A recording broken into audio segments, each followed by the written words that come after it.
Оралда биылдан бастап қоғамдық көлікте қатынауға жеңілдіктер жасалды. Екінші дүниежүзілік соғыс ардагерлері Чернобыль атом станциясындағы жарылыстың зардабын жоюға қатысқандар, бірінші топ мүгедектері, 7 жасқа толмаған балалар және алтын алқа, күміс алқа иегерлері автобуспен тегін қатынайды.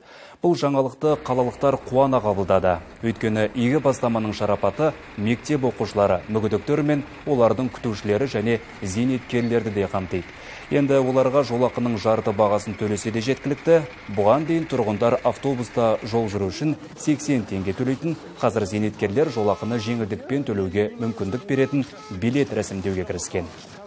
50 теңге болса да скидкаға аяғы баратын кісіге.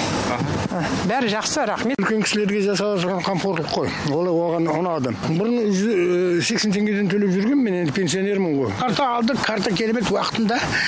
Сапсаң тез. Енді 50% болғасын, процент болғасын көп үнемдейміз ғой енді. Оралда 26 бағыт бойынша 6 жолаушы тасымалдаушы кәсіпорын қызмет көрсетеді. Жыл сайын олардың қызметін 54 миллион адам пайдаланады екен. Бірақ тасымалдаушылар қолданыстағы тарифтің шығыны көп екенін айтудан шаршаған емес. Дегенмен аманаттықтардың арқасында бұл салаға бөлінген қаржы тиімді жұмсалып, мәселе оңтайлы шешімін тапты. Партияның сайлауалды бағдарламасында да әлеуметтік жағдайы төмен жандарды қолдау айтылған еді.